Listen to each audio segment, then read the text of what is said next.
12절부터 20절까지, 그리고 써드리진 않았습니다만은 베드로전서 1장 3절과 4절 그렇게 보겠습니다. 자, 자리에서 일어나셔서 전체 본문을 우리 한 목소리로 읽겠습니다. 고린도전서 15장 12절부터 20절 먼저 읽습니다. 찾으셔서 12절 같이 읽습니다. 시작. 그리스도께서 죽은 자 가운데서 다시 살아나셨다 전파되었거늘 너희 중에서 어떤 사람들은 어찌하여 죽은 자 가운데서 부활이 없다 하느냐. 만일 죽은 자의 부활이 없으면 그리스도도 다시 살아나지 못하셨으리라. 그리스도께서 만일 다시 살아나지 못하였다면 우리가 전파하는 것도 헛것이요 너희 믿음도 헛것이며 또 우리가 하나님의 거짓 증인으로 발견드리니 우리가 하나님이 그리스도를 다시 살리셨다고 증언하였습니다. 만일 죽은 자가 다시 살아나는 일이 없으면 하나님이 그리스도를 다시 살리지 아니하셨으리라. 만일 죽은 자가 다시 살아나는 일이 없으면 그리스도도 다시 살아나신 일이 없었을 터이요 그리스도께서 다시 살아나신 일이 없으면 너희의 믿음도 헛되고 너희가 여전히 죄 가운데 있을 것이요 또한 그리스도 안에서 잠자는 자도 망하였으리니 만일 그리스도 안에서 우리가 바라는 것이 다만 이 세상의 삶뿐이면 모든 사람 가운데 우리가 더욱 불쌍한 자이리라. 그러나 이제 그리스도께서 죽은 자 가운데서 다시 살아나사 잠자는 자들의 첫 열매가 되셨도다. 아멘. 베드로전서 1장 3절 4절입니다. 신약성경 377페이지에 있습니다. 베드로전서 1장 3절 4절 두 절입니다. 다 같이 읽겠습니다. 시작. 우리 주 예수 그리스도의 아버지 하나님을 찬송하리로다. 그의 많으신 긍휼대로 예수 그리스도를 죽은 자 가운데서 부활하게 하심으로 말미암아 우리를 거듭나게 하사 산 소망이 있게 하시며 썩지 않고 더럽지 않고 쇠하지 아니하는 유업을 있게 하시나니 곧 너희를 위하여 하늘에 간직하신 것이라. 아멘.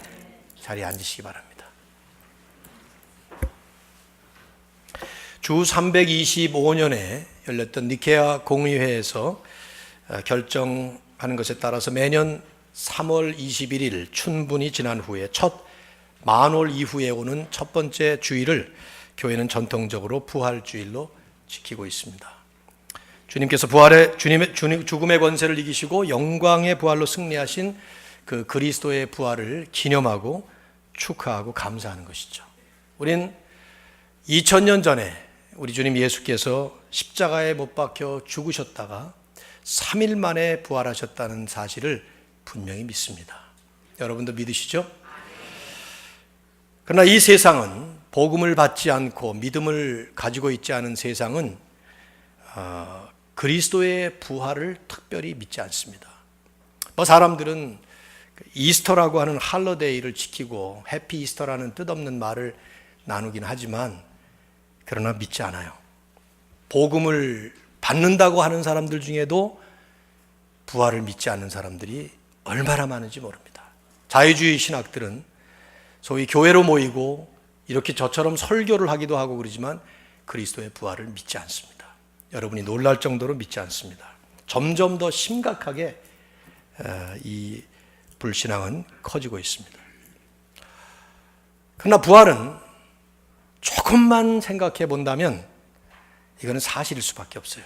앨리스터 맥그레트라고 하는 탁월한 영국 신학자는 그가 쓴 책 중에 예수를 아는 지식, Jesus Who He Is, Why He Matters 라는 책 속에서 그리스도의 부활은 부인할 수 없는 역사적 사실이다 하는 것을 몇 가지 논리적인 설명으로 제시를 해주고 있습니다. 제가 볼 땐 탁월한 통찰력 있는 설명이라고 생각돼요. 몇 가지만 잠깐 소개를 드린다면, 첫째로 그리스도의 부활이 역사적으로 분명히 사실이라고 하는 그 증거는 그리스도의 부활이 신약 성경의 중심과 전체에 가득 차 있는 주제이기 때문이고 또 초대교회의 설교에 부활이 가득 차 있었기 때문입니다. 여러분 생각해 보세요. 부활하면 지금도 그렇지만 옛날도 마찬가지예요. 일상적인 상식이나 과학적인 논리에 이게 맞지 않는 얘기입니다. 죽은 사람이 살아난다? 있을 수 없는 일이겠죠. 그렇죠? 근데 그 당시 초대교회 교인들은 어째서 그 당시 사람들의 기대나 사상이나 생각에 전혀 맞지 않는, 있을 수 없는, 말도 안 되는 부활을 그렇게 믿었고 그렇게 강조를 했을까? 그것은 정말 그리스도께서 부활하셨기 때문이에요. 설명할 수 없는 일이지만 부활하셨기 때문에 당시 초대교인들이 그 말도 안 되는 부활을 믿었고 그 말도 안 되는 부활을 그렇게 강하게 주장했던 것은 그들의 기독교 사상이 통째로 의심받을 만한, 도저히 예상할 수 없었던 그 충격적인 사건이 실제로 일어났기 때문이죠. 두 번째, 그리스도의 부활이 역사적인 사실일 수밖에 없는 또 하나의 증거는 사복음서가 한결같이 예수님의 빈 무덤을 목격한 첫 번째 증언자들이 전부 다 여자라는 사실이에요. 이게 무슨 말이냐 하면요, 그 당시는 남성들만 합법적인 지위를 가지고 있었습니다. 여성들은 취급이 안 됐고, 더구나 법정에서 뭘 증언한다고 할 때 여성 증인들은 전혀 그 증인의 증언의 가치를 인정받지 못했습니다. 만일에 그리스도께서 부활하시지 않았다면, 그래서 그 무덤이 비었다는 그 스토리가 꾸며낸 스토리라고 하면, 그 일을 꾸며낸 사람들은 남자들을 세워서 증언을 해야지, 듣지도 않을 여자들, 뻔히 인정받지 못할 여성들을 증인으로 사복음서 기자들이 다 그렇게 쓰고 있는데 그건 말이 안 되는 것이죠. 왜 그랬을까? 정말 예수님의 부활을 그 여자들이 보았기 때문이에요. 목격했기 때문이죠. 세 번째로, 그리스도의 부활이 역사적인 사실일 수밖에 없는 또 하나의 논리는 예수님의 그 빈 무덤을 제자들이 숭배하지 않았다는 것입니다. 이게 무슨 말이냐 하면, 무덤 숭배 관습이 그 당시에는 아주 흔한 일이었어요. 마태복음 23장에도 보면 다윗의 무덤을 숭배하는 얘기가 나와요. 근데 복음서를 보면 어디에도 제자들이 예수님 무덤을 숭배했다는 얘기가 나오질 않습니다. 충분히 그 당시에 그것이 성지순례지가 돼야 되거든요. 요즘에 있지도 않은 것 가지고도 성지순례지가 돼가지고 그러는데, 예수님이 거기에 묻혔다 그러면 그 무덤은 성지가 되는 거예요. 근데 전혀 그들은 그러지 않았고 성경에 나오지도 않습니다. 왜 그랬을까? 아주 명백하고 타당한 이유는 그 안에 정말 예수님의 시신이 없었기 때문이죠. 그걸 제자들이 알았기 때문이죠. 더 나아가서 생각해 본다면, 만일 예수님이 부활하시지 않아서 그 시신이 그 무덤에 있었다고 하면 로마 정부나 유대 당국에서는 그냥 대중에게 그 시신을 꺼내서 공개하기만 하면 이거 전부 엉터리 얘기라는 게 입증되는 거예요. 근데 그렇게 못했어요. 왜? 무덤이 없었어요. 시신이 없었으니까. 또 하나, 맥그레스가 하는 얘기는 이것입니다. 제자들과 초대교회의 그 모든 놀라운 변화가 이게 결정적인 증거라는 거예요. 기독교가 예수님 죽음 직후에 놀랄 만큼 성장하고 엄청나게 폭발적으로 부흥을 하는데, 이것은 그리스도가 부활하셨다는 결정적인 증거라는 것이죠. 여러분이 복음서를 읽어보시면요, 예수님이 죽으셨을 때 제자들은 모든 게 끝났다고 생각했어요. 아, 이제 우린 끝났구나. 읽어보면 그들의 그 비통한 모습을 너무 쉽게 볼 수가 있죠. 완전히 절망에 빠져 있었어요. 예수님이 죽으셨을 때, 무덤에 들어가셨을 때. 그런데 그러던 그 모든 모습이 갑자기 순식간에 바뀌어버려요. 깊은 슬픔에 빠져서 완전히 풀이 죽어 있었던 그 사람들이 갑자기 기쁨과 환희에 가득 차서 용감한 순교자 집단으로 돌변해버린 것입니다. 이걸 어떻게 설명할 수 있겠는가? 왜 그랬을까? 집단적으로 이 사람들이 과대망상증에 걸렸을까요? 집단적으로 이 모든 사람들이 최면술에 걸렸을까요? 전부 설득력 없는 얘기들이에요. 예수님이 정말 부활하셨기 때문이죠. 탁월한 유대인 학자인 핑카스 라피드라고 하는 분은 그의 저서인 예수의 부활이라는 책 속에서, 이분은 유대인인데 예수님을 믿은 사람이거든요. 그래서 그런 책을 썼습니다. Resurrection of Jesus. 근데 그 속에서 이 얘기를 합니다. 제가 인용을 할게요. 겁에 질려 두려움에 떨던 제자들은 절망한 나머지 모든 것을 던져버리고 고향인 갈릴리로 모두 다 도망치려고 했다. 그런데 중략하고, 그런 그들이 갑자기 구원의 확신에 가득 찬 선교 공동체로 돌변해버리고 부활절 전보다 그 후에 더욱더 큰 능력으로 사역을 시작하게 된다. 이는 가히 혁명적 변화가 아닐 수 없었고, 환상이나 착각이라는 말로는 그런 혁명적 변화를 설명하기에는 턱없이 부족하다. 그것은 예수께서 정말 부활하셨기 때문이다. 그러면서 결론을 맺어요. 예수님의 골고다 죽음 직후에 예수님의 부활이 없었더라면 그리스도교, 기독교는 존재할 수 없었을 것이다. 바울도 우리가 읽었던 고린도전서 15장에 하는 말이 그 얘기예요. 부활이 없었다면 다 헛것이 된다 이 말이에요. 그 부활이 결정적인 기독교의 본질이죠. 그러니까 부활은 안 믿고 다른 거 믿는다 그러면 전부 엉터리예요, 사실은요. 그것이 핵심이니까. 뭐 이외에도 앨리스터 맥그레스가 얘기하는 몇 가지 또 증언들이 있습니다만은 뭐 이런 설명, 이런 논리적인 어떤 해설 없이도 우리는 성경을 하나님의 말씀으로 믿는 그 믿음이라고 하는, 이것도 하나님이 주신 선물인데 그 믿음 때문에 당연히 우리는 부활을 믿는 것이죠. 왜? 성경이 수도 없이 강조하고 있기 때문이에요. 그렇기 때문에 지난 2000년 동안 교회 역사 속에서 지구촌 곳곳에서 매주일마다 사실은 이 부활을 기념하고 부활을 외치고 있는 것이죠. 부활절은 오늘이 아닙니다, 여러분. 사실은요. 엄밀히 말하면 오늘은 그냥 교회 역사 속에서 어떻게 하다가 이렇게 정해진 날이에요. 아까 얘기했던 것처럼 니케아 공의회에서 그냥 결정한 것이지 예수님이 오늘 태어난 게 아니에요. 벚꽃 피기 직전에 이렇게 태어나신 게 부활하신 게 아니고 그냥 언제인지 모르지만 안식일을 무덤에서 지내신 다음에 안식일 후 첫날 주일날, 안식일은 토요일이니까 주일날 새벽에 부활하신 것이죠. 그래서 이제 우리는 더 이상 안식일 안 지켜요. 부활절을 지키는 것입니다. 매주일마다 우리는 그리스도의 부활을 선포하는 것이죠. 자, 오늘 이 말씀을 이제 시간이 많이 가서 간단하게 좀 하려고 하는데요. 뭐 간단하게 해봐야지 한 30분 하겠습니다. 성경이 말씀하는 그리스도의 부활이 뭐냐 하는 얘기하고, 그거는 뭐 한번 해야죠, 그죠? 그 다음에 그리스도의 부활이 우리에게 안겨준 축복이 뭐냐, 제목을 그래서 그렇게 정한 거예요. 그리스도의 부활과 우리의 축복, 무슨 상관이 있냐 그 말이죠. 성경이 말씀하고 있는 그리스도의 부활이라는 게 과연 뭐냐? 그 그리스도의 부활, 그러면 우리가 성경적으로 알아야 될 내용이 뭐냐 할 때 우선은요, 예수님은 육신의 몸으로 부활하신 것입니다. 이 physical resurrection, 몸으로 부활하신 거예요. 눈에 보이지 않는 뭐 귀신처럼 영으로 살아나셨다든가, 어떤 사람들의 그 주장처럼 이 기독교라고 하는 종교가 살아난 종교적 개념으로서의 부활이 아니라 눈으로 보고 손으로 만지고 몸으로 실제로 움직이는 그런 몸으로 주님은 부활하신 것입니다. 수많은 목격자들이 있었어요. 예수님 당신도 직접 하신 말씀 가운데 누가복음 24장 39절에 보면 내 손과 발을 보고 나인 줄 알아라. 또 나를 만져보라. 영은 살과 뼈가 없지만 너희 보는 바와 같이 나는 있느니라. 주님이 강조하신 말씀이 나는 몸으로 부활했다 그 말이에요. 오늘날 수많은 이단들과 자유주의 신학에서는 이 점을 강력하게 부정해요. 그러나 성경은 이 점을 강력하게 강조하고 있죠. 몸으로 부활하신 겁니다.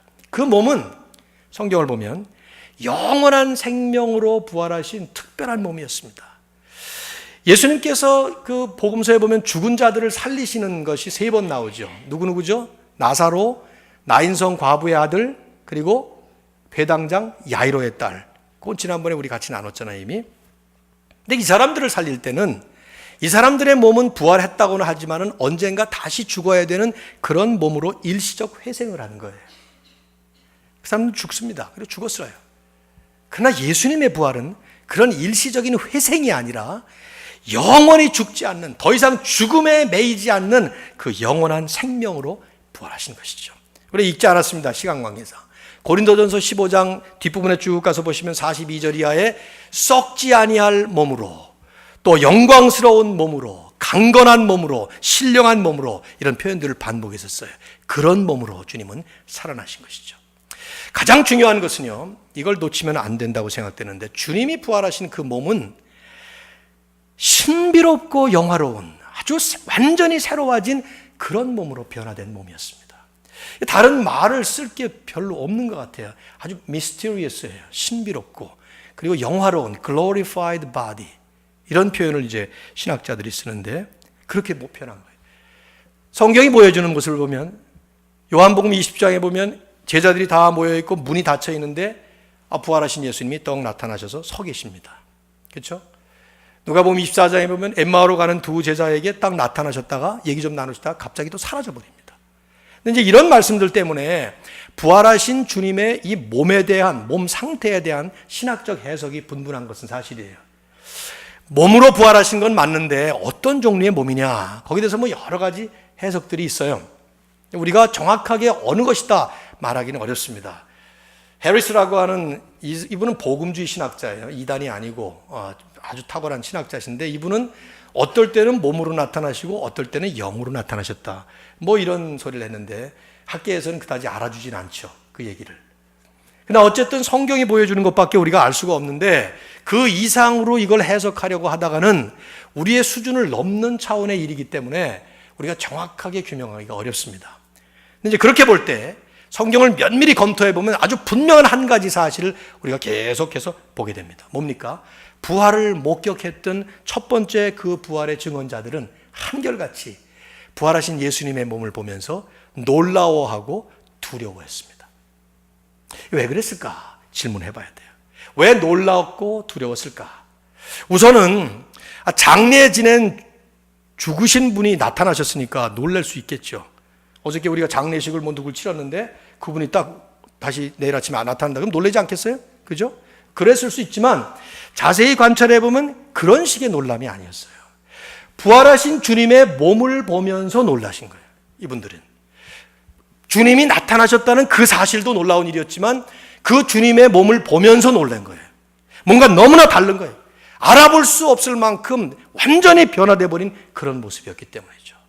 즉 십자가에서 돌아가시기 그 직전의 모습과 다시 부활하셔서 나타나신 그 모습은 비교할 수 없는 너무나도 영광스러운, 너무나도 신비한 모습으로 바뀌었기 때문입니다. 뭐 그렇지 않겠어요? 당연히 더 이상 노쇠해지지 않는 그런 몸으로 다시 나타나셨으니까 말이죠. 성경은 이런 사실을 대단히 많이 여러 번 강조하죠. 문이 잠겼던 방에 예수님께서 딱 들어오셨어요. 제자들 사이에 서 계셨습니다. 그런가 하면 또 그냥 쑥 사라지기도 하고 그랬어요. 근데 그렇다고 해서 예수님은 이렇게 벽을 통과하셨다 이렇게까지 볼 필요는 없어요. 그렇게는 성경이 말 안 해. 요새 그 엑스맨이라는 영화를 보니까 벽을 이렇게 쑥 들락날락하는 그런 뭐 여러분 안 보셨을 것 같은데 아마 그런 게 나오더라. 그러셨을 것이다. 그럴 수 있겠죠. 그러나 성경은 그렇게 말을 안 한다 이 말이에요. 너무 성경에 없는 얘기를 우리의 상상으로 추론하다가는 오히려 잘못된 해석을 내릴 수도 있겠죠. 그렇죠? 그래서 성경에 우리가 좀 더 집중을 해야 되는데 그렇게 볼 때 성경의 증언을 통해서 우리가 확실하게 말할 수 있는 것은 막연한 말일지 모르지만 예수님의 몸은 부활하신 몸은 너무 신비스럽고 너무나도 영광스러운 상상할 수 없는 그런 몸이었다는 것입니다. 근데 이제 그 얘기를 왜 강조하게 되느냐? 재미있는 사실이 하나 따라붙기 때문이에요.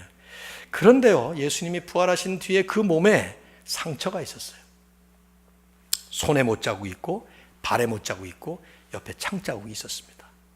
자, 이걸 우리가 어떻게 이해를 해야 될까?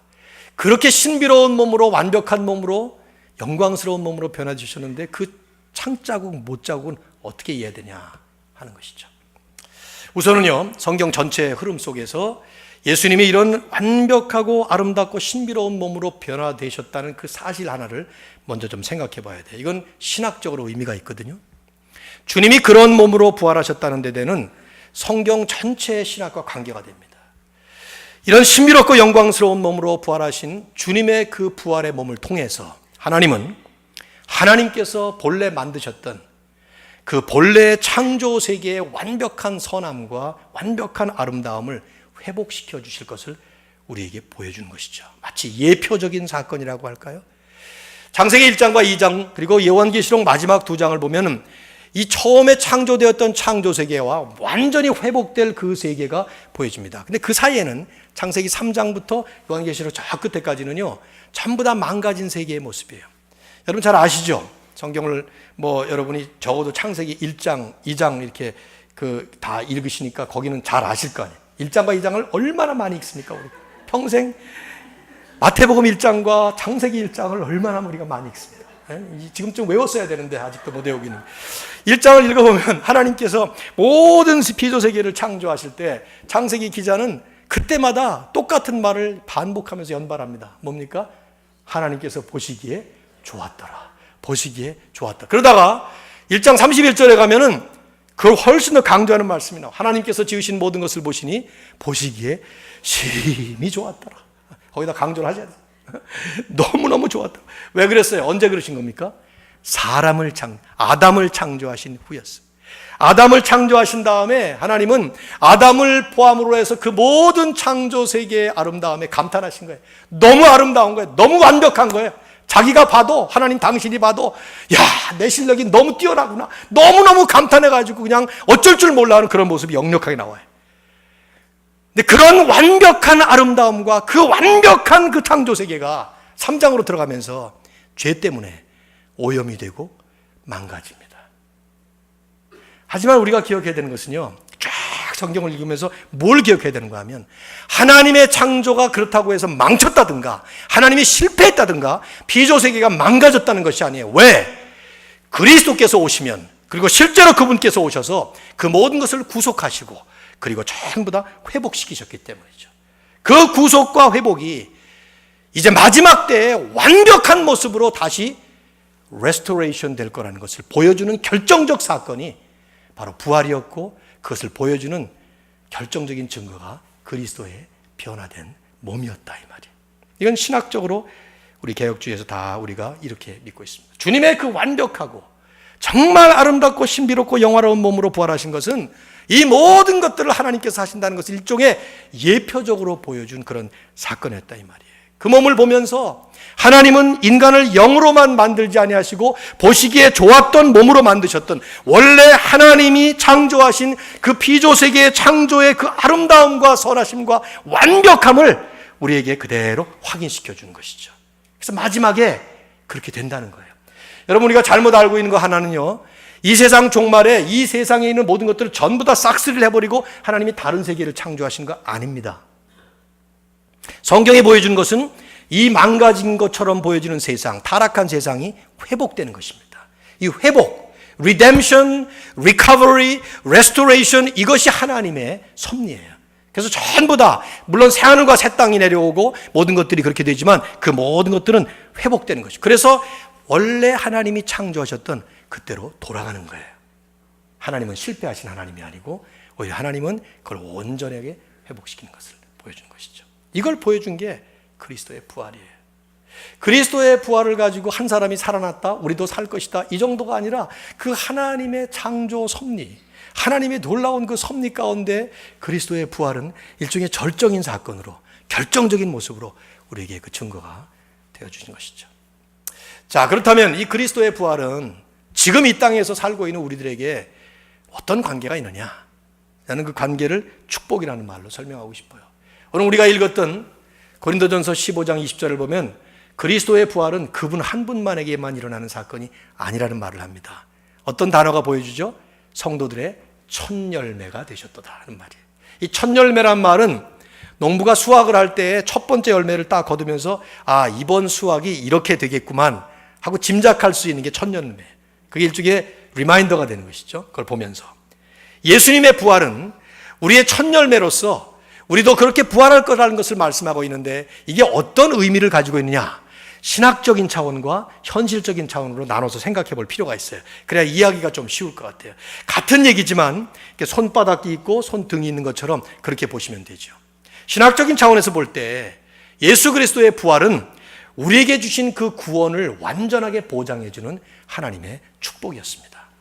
이것을 베드로전서 1장 3절에 베드로는 이렇게 말하죠. 예수 그리스도를 죽은 자 가운데서 부활하게 하심으로 말미암아 우리를 어떻게 했어요? 거듭나게 하사 산 소망이 있게 하셨다. 그리스도의 부활이 우리의 거듭남에 대한 증거이기 때문에 소망이라 이 말이에요. 그리스도께서 부활하심으로써 우리의 거듭나는 역사가 보장된 것이고, 주님께서 부활 생명을 가지심으로 인해서 믿는 우리 모두가 다 똑같이 그런 새 생명을 받았다 하는 거예요. 받을 것이다가 아니라 이미 받았다는 거예요. 거듭나서 칭의로 이제는 의인으로 칭함받고 하나님께서 그리스도를 통해서 주시는 그 영생의 생명을 우리가 받았다는 것이죠. 물론 우리의 육신의 몸은 아직 완전치 않기 때문에 죽음이라는 관문을 향해서 가고 있기 때문에 예수님이 받은 것 같은 그런 완벽한 부활 생명을 갖지는 못합니다. 지금은 아니에요. 하지만 하나님은 우리의 영혼 속에 부활의 생명을 이미 우리에게 심어주셨고, 이제 언젠가 우리가 주님 앞에 가게 되면 완벽하게 그것을 완성품으로 받게 되는 것이죠. 그리고 하나님은 모든 역사의 종말에 모든 이미 가신 성도들과 살아있는 성도들까지 다 합해서 완벽하게 모든 사람들을 전부 다 부활시키는 것이죠. 이것을 사도 바울은 부활의 능력이다 하는 한마디 말로 강조를 했어요. 이 부활의 능력, 부활이라는 말을 강조할 때마다 바울이 가장 강조했던 말은 능력이에요. 예를 들어 에베소 1장 19절을 보면 그의 힘의 능력으로 역사하심을 따라 믿는 우리에게 베푸신 능력의 지극히 크심이 어떠한 것을 너희로 알게 하시기를 구하노라. 그러면서 그 능력이 그리스도 안에서 역사하사 죽은 자들 가운데서 다시 살리셨도다. 그리스도를 살리신 것은 하나님의 능력이란 말이에요. 그리스도의 부활이 우리 안에서 역사하는 영적인 능력과 아주 깊은 관계를 가지고 있다는 것이죠. 그 능력이 마지막 때에 이제 이미 떠나신 모든 성도들을 포함해서 또 우리까지 포함해서 하나님의 거룩한 능력의 손을 통해서 완전한 몸으로 예수님처럼 우리들도 부활하게 될 거라는 것입니다. 여러분, 이걸 믿습니까? 성경은 이걸 얼마나 강조하는지 몰라요. 그리스도를 일으키신 그 부활의 능력이 우리도 역시 살리신다. 특별히 바울이 고린도 교회에다가 이 얘기를 참 많이 했어요. 나는 그게 참 재미있는 한 부분이라고 생각해요. 말썽 많았던 교회, 어떻게 보면은 저 그냥 예수 믿었다고 하면서도 여전히 문제가 아주 심각했던 그 교회에 바울은 그런 말을 했습니다. 하나님이 주를 다시 살리셨고 또한 그의 권능으로 우리를 다시 살리시리라. 이 고린도전서 6장 14절에서 한 말씀이죠. 두 번째 쓴 편지에도 4장 14절에서 주 예수를 다시 살리시니가 예수와 함께 우리도 다시 살리사 너희와 함께 그 앞에 서게 하실 줄을 아노라. 그리스도의 부활을 통해서 우리는 우리의 구원에 대한 확증을 해야 돼. 확실한 마음을 가져야 돼. 그걸 분명히 믿어야 합니다. 이것이 이제 이 땅을 살고 있는 우리들에게 주시는 현실적 차원의 축복이 있단 말이죠. 어떤 것입니까? 그것은 고난 많은 세상, 죄 때문에 고통당하고 있는 세상에 하늘의 소망을 우리 가슴에 새겨준 사실입니다. 베드로전서 1장 3절이 그 말씀을 우리에게 시사합니다. 예수 그리스도를 죽은 자 가운데서 부활하게 하심으로 말미암아 우리를 거듭나게 하사 뭐가 있게 하셨다? 산 소망이 있게 하셨다. 살아있는 소망, living hope. 이게 무슨 뜻인가? 고린도전서의 말씀하고 연결을 하면 우리가 읽었던 고린도전서 그 15장 19절에 바울은 이런 말을 하고 있어요. 부활이 없다면 만일 그리스도 안에서 우리가 바라는 것이 그래서 다만 이 세상뿐이라고 하면 모든 사람 가운데 우리가 더욱 불쌍한 자이리라. 이 모든 사람 가운데 더욱 불쌍하다는 이런 표현은 가장 불쌍하다 그 말이에요. 그런데 어떨 때 그런다는 말입니까? 예수님의 부활이 없다면 그러면 우리는 이 세상의 삶으로 끝난다 이 말이에요. 그러면 이 세상의 삶으로 끝나는 우리들은 세상에 누구보다도 불쌍한 사람들이다. 그런 얘기를 하는 것이죠. 역으로 얘기하면 베드로전서의 말씀과 같이 합해서 얘기한다면 그렇기 때문에 그리스도를 다시 살리신 그 하나님의 놀라운 능력을 통해서 우리를 살리시고 우리를 구원하시고 이 땅에 남아있는 삶조차도 우리를 희망을 잃어버린 절망적인 삶이 아니라 하나님이 주시는 천국의 산 소망을 우리 안에 안겨주셨다는 것이죠. 이게 우리가 지금 이 땅을 살아가는 우리의 삶에 주신 하나님의 현실적 축복이라는 거예요. 여러분, 예수 믿어도 고생합니다. 예수 믿어도 병 걸립니다. 우리가 신앙생활 열심히 잘하면 잘할수록 오히려 어떨 때는 더 문제가 심각할 수도 있어요. 그 이유는 여러분의 잘못도 아니고 누구의 잘못도 아니라 오히려 어떻게 보면 잘못이라면 죄 때문입니다. 그건 뭐 우리 잘못도 그 안에 들어있는 것이지만 직결되지 않을 수 있다 이 말이에요. 이 세상이라고 하는 현장 자체가, 우리가 살고 있는 지금 이 시대라고 하는 이 시대 자체가 아직도 죄악이 관영한, 그래서 그 죄에 파생되는 필연적인 파생물이 뭐냐면 고난이에요. 고생이에요. 모세가 얘기했던 것처럼 70을 살고 80을 살아도 수고와 슬픔밖에 없다는 건 너무 당연한 일이에요. 그건 이 세상이기 때문에. 근데 그런 이 세상에 여전히 믿은 자로서 성도로서 살아가는 우리의 삶의 의미가 무엇이 있느냐? 사실은 아무것도 없죠. 이 세상에는 말이에요. 그러나 우리에게 의미가 있는 것은 그리스도의 부활을 보면서 더 이상 이 고난 가운데 우리를 내버려 두지 아니하시는 하나님이 계시다는 거예요. 그래서 그 하나님은 언젠가 우리의 모든 고난을 다 종결지어 버리시고 저 천국에서 완성된 하나님의 나라에서 완벽한 몸으로 우리도 부활시켜서 영원한 하나님의 영생의 축복을 풍성하게 우리에게 누리게 해 주신다는 것이죠. 이게 우리에게 주신 산 소망이다 하는 거예요. 저는 이 신학적인 진리와 우리 주님의 상처가 아주 깊은 관계가 있다고 생각해요. 필립 얀시는 자기가 쓴 여러 가지 책 속에서 여러 번 이 질문하죠. 주님은 부활 후에 왜 손과 발에 못자국을 가지고 계셨고 옆구리에 창자국을 가지고 계셨을까? 이 질문합니다. 작가답게 많은 상상을 하면서 그 질문을 해요. 근데 그것은 그냥 한 문학가의 질문이 돼서는 안 돼요. 우리에게 사실은 성경적으로 신학적으로 답을 찾을 수 있어야 되는데 사실 안타까운 게 성경에 답이 없어요. 그렇게 신비로운 몸으로 변화되신 주님의 몸에 옥의 티처럼 못자국, 창자국, 못자국 이런 게 있었다 이 말이죠. 그게 무슨 의미인가 여러분 생각해 보십시오. 만일에 우리가 부활할 때 우리도 주님의 몸처럼 부활한다? 그렇다면 우리의 몸에도 상처 그대로 남는다? 이렇게 되면 심각한 문제죠. 왜 심각합니까? 지금 여러분이나 저처럼 이렇게 좀 이 정도는 그래도 우리 좀 이렇게 멀쩡한 상태 아닙니까? 지금 다 그렇죠. 이만하면 다 봐줄 만한 상태인데 이런 상태에 이르지 못한 사람들이 이 세상에 수없이 많아요. 정말 잘생긴 얼굴이 화상에 그을러서 완전히 일그러진 사람이 없습니까? 그런 사람이 화상을 그대로 가지고 간다고 생각해 보세요. 장애가 얼마나 많습니까? 전쟁터에 나가서 여기저기가 몸이 망가진 그런 사람들이 얼마나 많습니까? 그 상태로 그대로 간다고 생각해 보세요. 예수님의 상처가 만일에 우리에게도 그런 똑같은 일이 일어난다면 그건 하나님의 축복이라고 말하기 어렵죠. 분명히 저는 성경적으로 우리들이 가졌던 모든 상처는 완벽하게 다 치유돼요. 그거 없어집니다. 정신적으로 어려웠던 사람들은 깨끗해집니다. 몸에 이상이 있었던 것 완벽하게 됩니다. 걷지 못한 사람들 천국에서 뜁니다. 저는 분명히 성경적으로 분명히 진리를 가르쳐준다고 생각해요. 그렇다면 예수님의 상처는 그분만 가지고 계셨던 독특한 유니크한 상처였어요. 주님 외에는 우리는 상처 안 받는다 이 말이죠. 그럼 그 상처의 의미가 뭐냐? 그것은 십자가의 고난을 의미하는 것이었죠. 주님의 상처를 보면서 우리는 우리 죄 때문에 당하신 예수 그리스도의 고난을 보게 돼요. 그런데 그 고난을 볼 때 우리는 이 땅에서 우리가 여전히 겪고 있는 그 죄의 고난에 대한 해답을 찾습니다. 어떻게 해요? 그것으로 끝나지 않았기 때문이죠. 부활하심으로 인해서 이 모든 고난에 종결을 지었기 때문이죠. 이게 참 중요한 신약의 진리예요.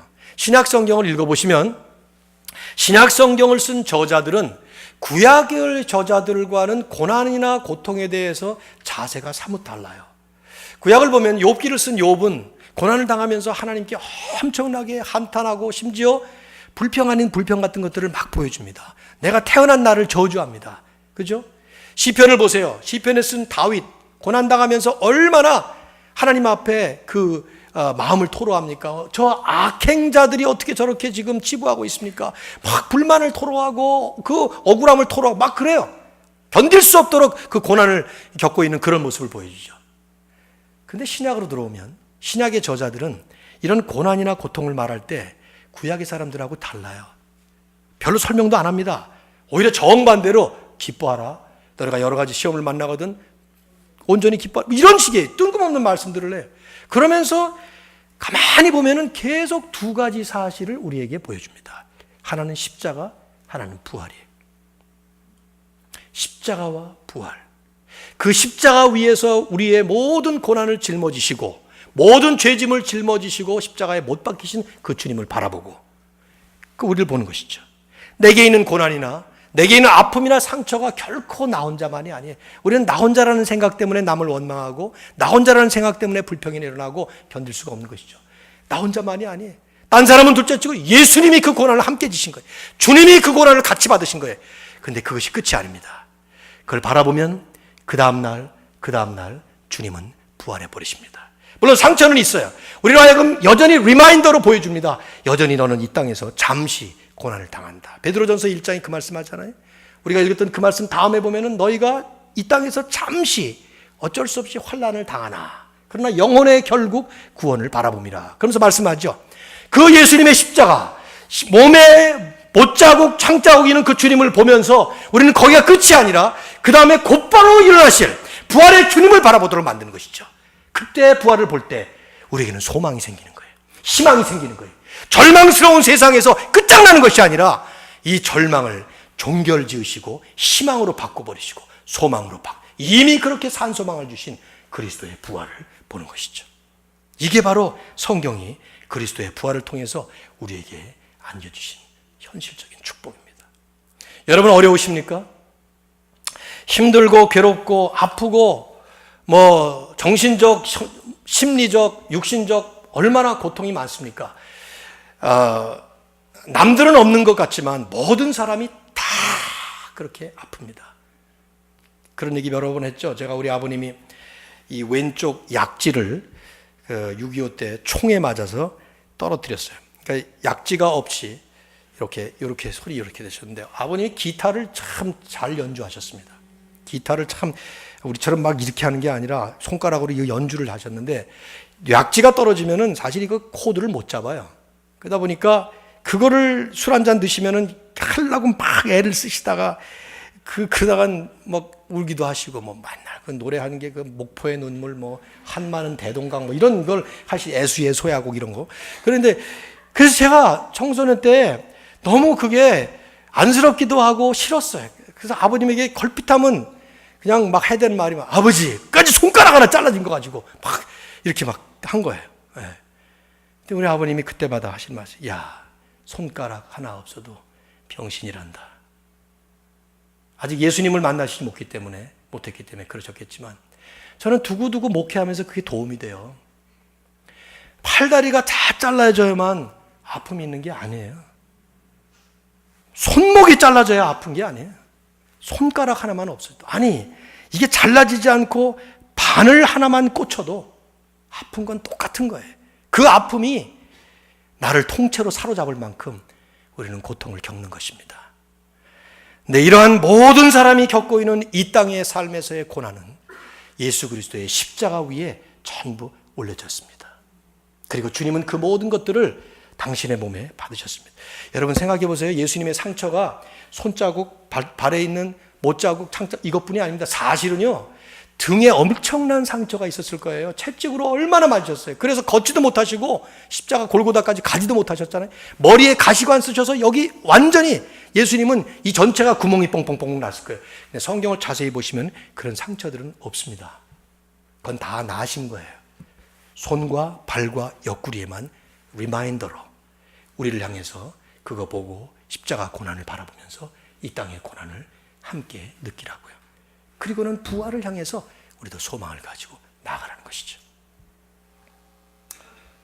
이 위대한 신학을 현대 독일의 개혁주의 신학자로 지대한 영향을 남기셨던 윌겐 몰트만, 아마 이분 아직 살아계실 거예요. 튜빙겐 신학교회 교수신데 아마 목사님들은 뭐 대부분 다 익숙한 이분인데, 이분이 희망의 신학이라고 하는 운동을 전개했습니다. 그분 쓴 책도 있습니다. Theology of Hope, 혹은 Crucified God, 십자가에 못 박힌 하나님, 또 The Church in the Power of the Holy Spirit, 성령의 능력 안에 있는 교회, 뭐 이런 책들을 많이 쓰셔가지고 큰 영향을 끼치셨는데, 이분이 자신의 그 신앙 여정을 기록한 그 Experiences of God, 우리말로 번역이 되는지 모르겠어요. 하나님을 경험하기, 뭐 이런 책 속에 이분이 불신자로부터 시작을 해서 자기가 어떻게 예수 믿게 됐고 희망으로 가득 찬 삶으로 나가게 됐는지 그걸 쫙 설명을 합니다. 한번 여러분 읽어보실 만한데요. 이번에 2차 대전이 일어날 때 독일 사람이었습니다. 그래서 10대 어린 나이에 나치 독일군에 징집이 됐어요. 그래서 싸우다가, 연합군과 함께 싸우다가 전선에서 영국의 포로가 됐죠. 3년 동안 벨기에, 스코틀랜드, 영국 등등을 전전하면서 포로 수용소를 3년 동안 다닌 거예요.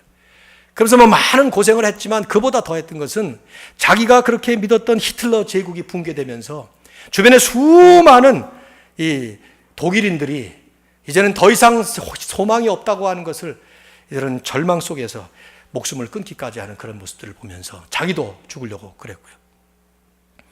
이 사람은 기독교인이 아니었어요. 절기 때만 교회를 가끔씩 나가던 그런 사람이었고 기독교 배경이 전혀 없었는데, 전장터에 나갈 때도 히틀러가 그 군인들에게 전부 나눠진 괴테의 시집 하나, 그리고 니체의 책을 가지고 갔어요. 니체는 잘 아시다시피 허무주의 작가 아닙니까? 그러니 그게 무슨 도움이 되겠어요? 전혀 희망을 주지 못한 것이죠. 근데 붙잡힌 다음에 포로 소용소에 들어가서 한 군목이 그에게 준 시편이 부록으로 달린 신약 성경을 받았습니다. 신약 성경을 읽기 시작한 거예요. 시편을 읽기 시작한 거예요. 음부에 내 자리를 펼지라도 여호와께서 거기 계시리이다. 이 시편 139편 8절 같은 말씀을 보면 정말일까? 이런 절망에, 이 처절한 이런 자리에 하나님이 계실 수 있을까? 이런 질문하면서 회의가 일어나면 계속 성경을 읽은 것이죠. 읽으면 읽을수록 성령께서 역사하셔서 그 황폐한 마음을 사로잡는 그런 구절들이 보이기 시작했어요. 그런 자기 책에다 그렇게 기록을 했습니다. 하나님께서는 포로 수용소의 철조망보다 더 미세한 모든 것의 배후에도 존재하고 계셨다. 그리고는 결국 부활의 주님을 만나면서 그는 소망이 무엇인지를 찾아내게 됩니다. 전혀 소망이라는 걸 볼 수 없었던 타락한 그 도덕이 극도로 타락했던 그 시대에 이 독일 이 나치의 정권에서 망가졌던 그 시대에 그는 유일한 소망 그리고 진정한 소망은 하나님이시고 그 하나님의 소망을 보여준 것이 예수 그리스도의 부활이다. 그걸 발견한 것이죠. 석방되자마자 그는 원래 양자 물리학을 공부하려고 생각했었는데 다 포기하고 신학을 시작합니다. 그리고는 희망의 신학, Theology of Hope라는 운동을 전개하죠. 유명한 얘기예요. 우리 신학계에서는 말이죠. 그러면 이렇게 생각을 했어요. 그 책에 보면은요.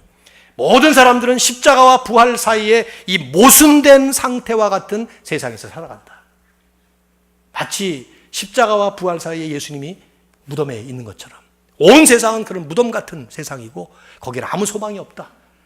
그러나 하나님은 그리스도를 부활시키심으로써 이 타락하고 부패한 그래서 고통과 고난이 가득한 이 세상이 끝이 아니고 그 고난이 전부가 아니라 반드시 하나님이 종결 지으실 때가 있고 그럴 때 하나님은 이 온 세상을 완벽한 선하심과 아름다움으로 변화시킬 것이다.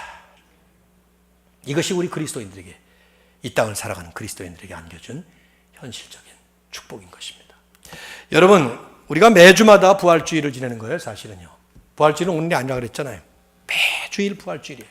그러니까 매주일 우리는 그리스도의 부활을 상기시키면서 우리는 이 능력을 다시 붙잡고 하나님께서 우리에게 가라고 하시는 곳을 향해서 힘있게 달려가는 것입니다.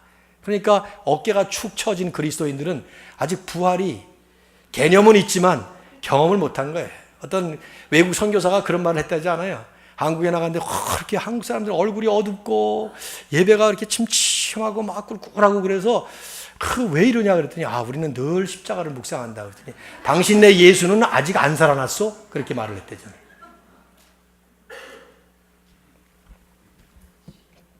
자, 화답하시죠.